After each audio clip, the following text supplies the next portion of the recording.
सुप्रभातम सप्तम कक्षाया द्वादश पाठा विद्याधनम। तो प्यारे बच्चों, विद्याधन जो पाठ 12वां अपना चल रहा है, उसके अपन ने तीसरा दोहा श्लोक पढ़ेंगे अपन। ठीक है, दोहा नहीं श्लोक कहते हैं संस्कृत में। तो तीसरा श्लोक आपके सामने है, वही विद्या का महत्व ही चल रहा है। आप कोशिश करें, मेरे साथ गुनगुनाइए। ठीक है, गुनगुनाने से बहुत कुछ होता है। यस,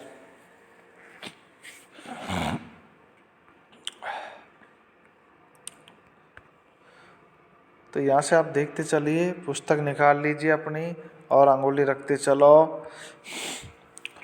केयोरान विभूषयन्ति पुरुषं हारान् चन्द्रोज्ज्वला न स्नानं न विलेपं न कुसुमं नालङ्कृता मूर्ध्वजा वाणिकासंलङ्करोति पुरुषं या संस्कृता धार्यति क्षीयन्ते खलु भूषणानि सततं वाग्भूषणं भूषणम्।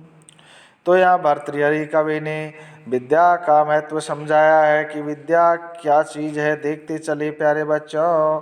केयूरान विभूषयन्ति पुरुषम, इंसान को आप अनेक प्रकार के बाजूबंद, शरीर पर गहने जेवरात धारण कर लो, परंतु उससे आपकी शोभा नहीं बढ़ने वाली है। हारान चंद्रोज्ज्वला, आप चंद्रमा के समान उज्ज्वल हार पहन लो गले में। अनेक प्रकार हार पहन सकते हो आप। अनेक प्रकार के गहने सुशोभित हीरो पन्ने जवाहरात की पहन करके, उससे भी आपके शरीर की शोभा बढ़ने वाली नहीं है। न स्नानम न विलेपम, आप न तो स्नान करने से, न अनेक प्रकार के विलेपन, आपके शरीर में क्रीम पाउडर चंदन वगैरह इसका पाउडर वगैरह लगाते हो ना, विलेपन करते हो ना, अरे उससे भी आपकी शोभा नहीं बढ़ने वाली है। न कुसुमम न अलंकृता मूर्ध्वजा, आप अनेक प्रकार से अलंकृत होकर के गहने जवाहरात से पहन लोगे, फिर भी आपकी शोभा नहीं बढ़ने वाली है। अरे तो भैया किससे बढ़ेगी? भर्तृहरि जी कवि कहना क्या चाहते देखिए। वाणी का समलंग करोति पुरुषम, वाणी एका, वाणी ही एक ऐसी चीज है जो समलंग करोति, अर्थात जो पुरुष को क्या करती है, सुशोभित कर सकती है। अर्थात वाणी का महत्व बताया गया है यहाँ कि जो भी वाणी कैसी संस्कारों से युक्त मीठी वाणी होगी, तो वो पुरुष को क्या कर सकती है, सुशोभित कर सकती है। संस्कृता धार्यते, अर्थात संस्कार युक्त मीठी वाणी ही मनुष्य को सुशोभित कर सकती है, उनकी शोभा को बढ़ा सकती है। क्योंकि क्षीयन्ते खलु भूषणानि सततम, अनेक प्रकार के अपन आभूषण ये पहन लेंगे तो वो थोड़ी देर के लिए, परंतु सततम वाग्भूषणम, वाग्भूषणम वाणी रूपी आभूषण तो हमेशा रहने वाला। बाकी आप अनेक प्रकार के फूलों की माला है, अनेक प्रकार के आपने पाउडर वगैरह चंदन वगैरह की लेपन कर लिया, परंतु वो थोड़ी देर के लिए ही रहने वाला, क्षण भर में वो नष्ट होने वाली चीज है। परंतु वाणी रूपी जो आभूषण है वो हमेशा रहने वाली चीज है। इसलिए हमको वाणी कैसी बोलनी चाहिए, मीठी वाणी और संस्कारमयी वाणी बोलें, जिससे आपका नाम होगा, आपके माँ बाप का नाम होगा, उसके साथ साथ हमारा भी होगा, गुरुओं का भी होगा। इसलिए प्यारे बच्चों, अच्छी मीठी वाणी बोलें जिससे आपकी शोभा बढ़े। अगला श्लोक आपके लिए भी बड़ा प्यारा श्लोक आपके लिए। देखिए प्यारे बच्चों, आप देखते चलिए और इनको पढ़िए प्रेम से। विद्यानामि नरस्य कीर्तिर्तुला भाग्ये क्षये चाश्रया धेनु कामदुदारतिश्च विरहे नेत्रं तृतीयं च सः सत्कारायतनं कुलस्य महिमा रत्नैर्विना भूषणम् तस्मादन्यमुपेक्ष्य सर्वविषयं विद्याधिकारं कुरु। विद्या नाम नरस्य कीर्ति तुला। तो यहाँ भी देखिए भर्तृहरि जी कह रहे हैं कि विद्या है वो इंसान की कीर्ति को बढ़ाने वाली चीज़ है, आपके यश को फैलाएगी। क्यों? आपके अंदर गुण होगा, विद्या होगी तो आपकी अतुर कीर्ति है चारों तरफ फैल जाएगी, आपका यश फैल जाएगा, हाँ, आपकी बढ़ाई होगी। परंतु कब? आपके पास अच्छी विद्या, अच्छे लक्षण है। ठीक है।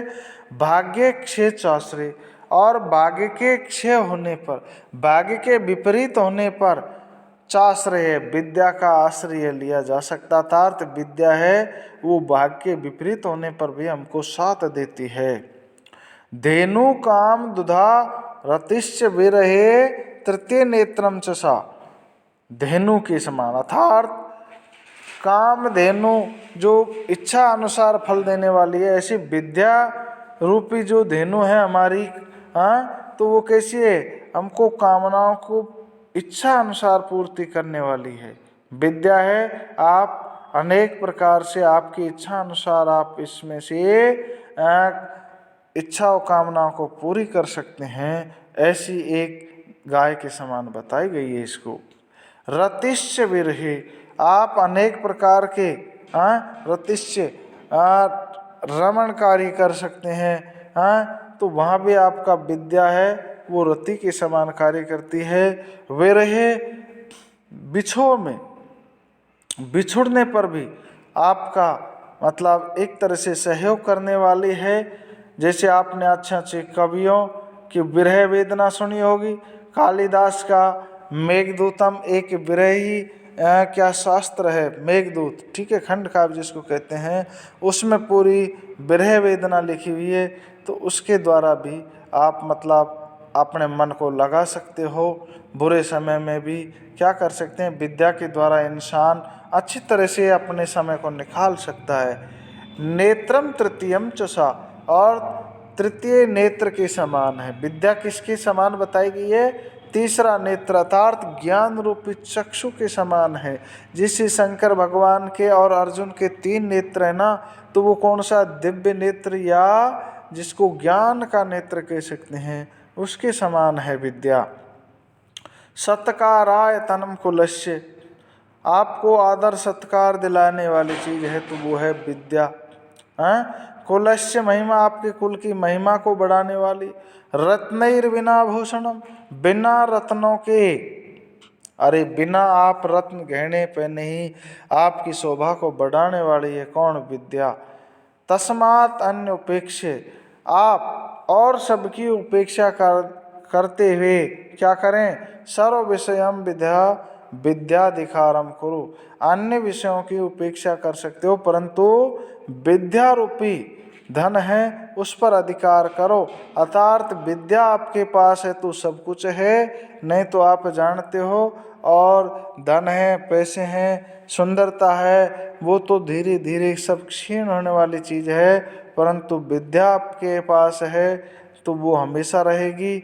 और वो भी कैसी? अच्छी विद्या हो, और वाणी भी आपकी कैसी हो? संस्कारों से युक्त हो, जिससे प्यारे बच्चों अपना जीवन है वो सुखमय हो और हम एक दूसरे का सहयोग कर सकें।